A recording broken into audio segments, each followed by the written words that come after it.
Kali ini kita membahas tentang pertumbuhan. Jadi, khusus pertumbuhan ini adalah sesuatu hal yang bisa dinilai secara kuantitatif. Jadi, kalau perkembangan secara kualitatif, kalau pertumbuhan secara kuantitatif. Jadi, artinya dapat diukur. Diukur pun ada syaratnya, ada caranya. Jadi, sesuatu hal yang bisa diukur itu apa? Misal tinggi badan, berat badan, terus juga lingkar kepala. Nanti ini disesuaikan dengan usianya. Misalnya, berat badan sesuai dengan usia, tinggi badan sesuai dengan usia, lalu berat badan per tinggi badan, dan lain sebagainya.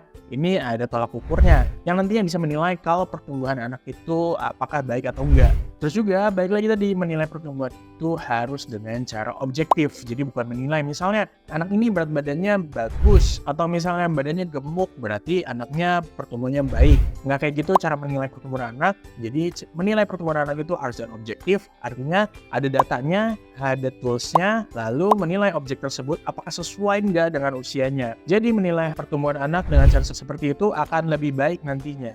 Memang harusnya seperti itu, bukan dengan cara yang sekilas yang nantinya subjektif sekali. Setiap anak nantinya hasilnya akan beda-beda dan nantinya yang nggak valid pengukuran dan juga penilaian anak itu sendiri. Terus pertumbuhan itu dipengaruhi oleh apa aja? Khusus pertumbuhan itu dipengaruhi oleh nutrisi. Jadi nutrisi yang adekuat ini nantinya memberikan pertumbuhan anak yang optimal juga. Nutrisi ini ada beberapa hal yang mesti orang tua pahamin. Jadi kalau dari kehamilan ya kita pantau aja kehamilan kita harus baik, taksiran berat janinnya juga harus sesuai dengan usia, lalu nanti berat badan lahirnya pun harus sesuai, dan juga nantinya ketika lahir lahirnya nggak prematur. Terus ketika lahir kita harus memantau nih pertumbuhan anak. Paling nggak kenaikan berat badan minimum itu harus tercapai, dan ini sebetulnya ada di kurva pertumbuhan ya. Terus juga yang mempengaruhi adalah nutrisi anak itu sendiri. Kita tahu kalau 0 sampai 6 bulan anak itu hanya ASI aja, lalu 6 bulan mulai MPASI, lalu juga nanti di atas setahun udah mulai makan seperti orang dewasa dan lain sebagainya. Kalau nanti nutrisinya ini sesuai, bisa jadi pertumbuhannya juga akan sesuai.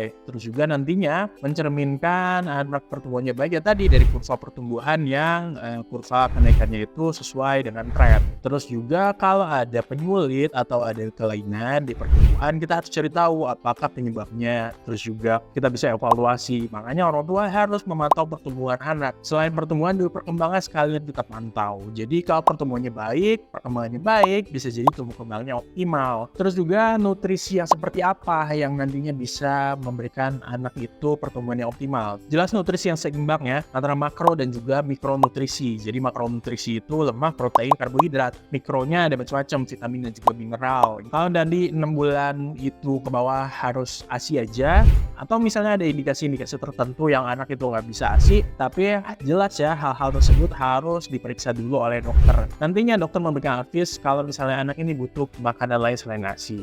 Dan nanti MPASI-nya pun sama, harus juga adekuat ya, salah satu syarat MPASI. Terus juga nantinya selalu ukur dan juga pantau evaluasi pertumbuhan anak setiap bulan. Makanya ada program posyandu dari pemerintah. Makanya ada hal-hal yang nantinya bisa memantau pertumbuhan anak.